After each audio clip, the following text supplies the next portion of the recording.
¿Y para cuándo el bebé? La maternidad detrás de la infertilidad. Hace unos días tuve la oportunidad de participar en el podcast Entre Curvis de Katicas Madacurvi. Y quiero empezar este episodio agradeciendo de corazón por abrir un espacio para hablar de temas que muchas veces vivimos en silencio.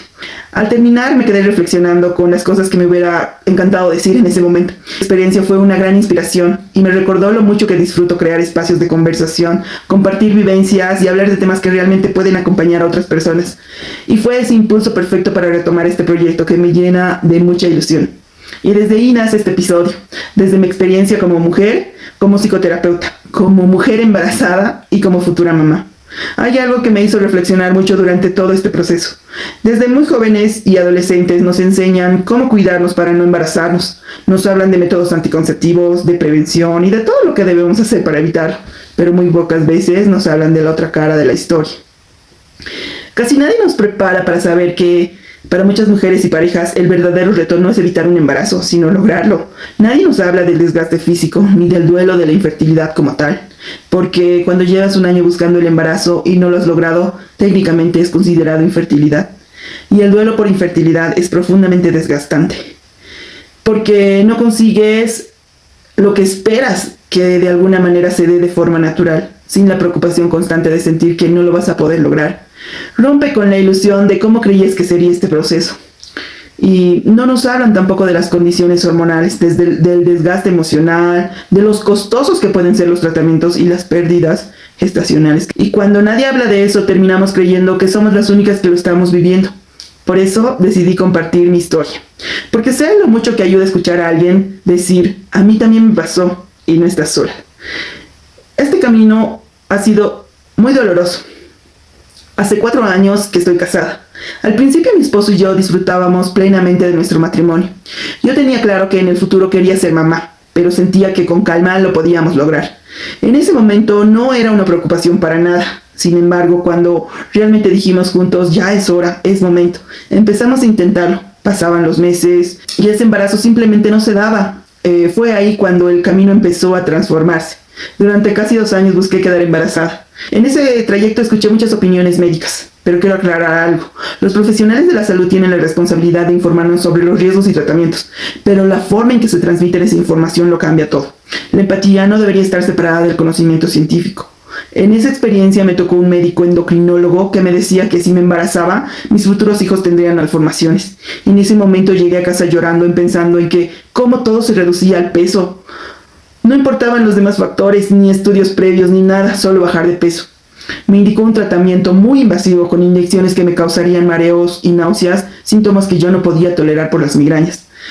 Pero lo que más rondaba en mi cabeza era esa constante duda. ¿Cómo bajo de peso si se supone que no puedo bajar por la resistencia a la insulina y el síndrome de ovario poliquístico?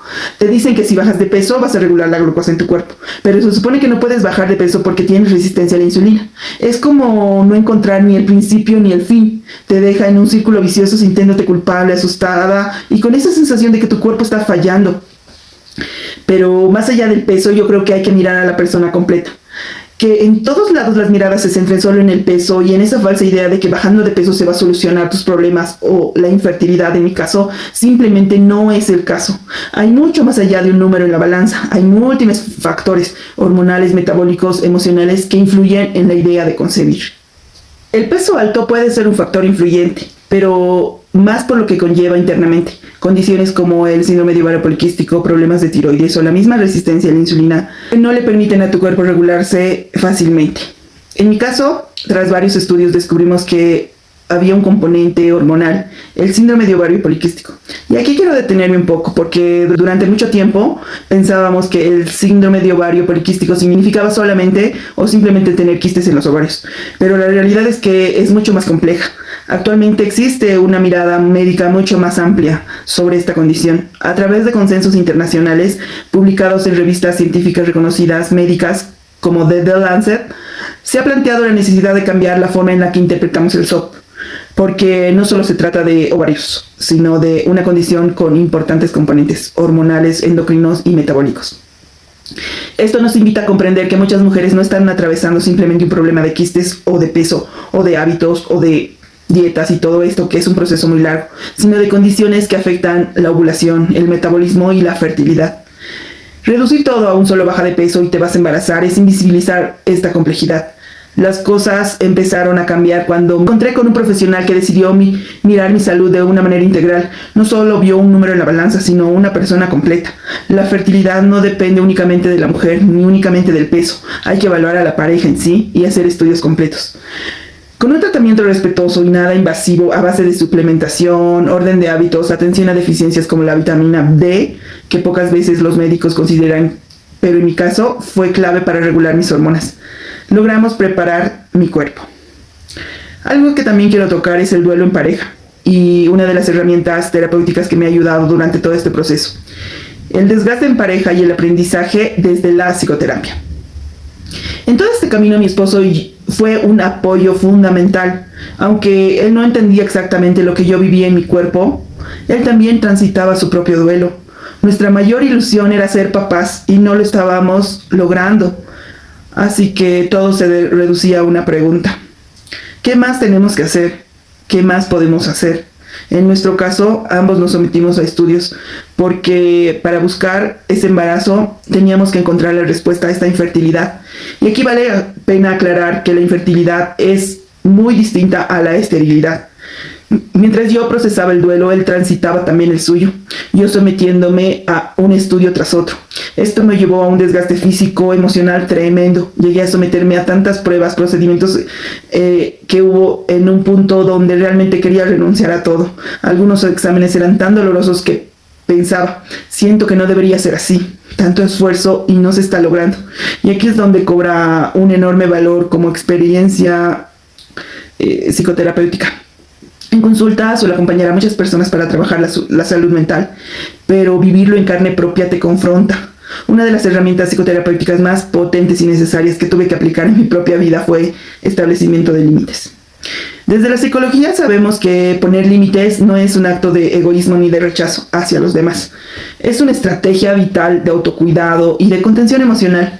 La presión social pesa enormemente y cuando atravesamos un proceso de duelo o búsqueda prolongada, cada comentario externo, por más bien intencionado que sea, puede reactivar esa herida. Aplicando esta herramienta, recuerdo claramente que en un cumpleaños me atreví a hablar abiertamente con mis papás, mis hermanos, mis cuñados y mis sobrinos.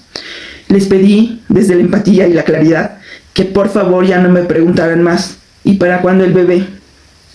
Les compartí que durante todo ese tiempo lo había estado buscando sin lograrlo. Y aunque sabía que sus preguntas venían desde el amor, eran las cosas más duras que tuve que enfrentar. Sostener ese límite desde mi rol profesional y personal fue profundamente liberador. Agradezco a mi red de apoyo por abrazar con todo respeto. Al final, mi esposo y yo nos fortalecimos como pareja y dijimos, continuemos. Entre oraciones, fe y mucha confianza en Dios y en su voluntad, logramos salir adelante. Y entonces ocurrió lo que tanto habíamos anhelado. Cuando me enteré del embarazo, debo confesar que la noticia me cayó como un balde de agua fría. Estaba en shock, no lo podía creer. Al principio, mi mayor preocupación era la parte médica. Antes del embarazo yo venía arrastrando análisis donde la glucosa me salía elevada. E incluso me habían dado un diagnóstico de prediabetes. Era una sombra de preocupación muy grande. ¿Cómo van a salir mis estudios ahora?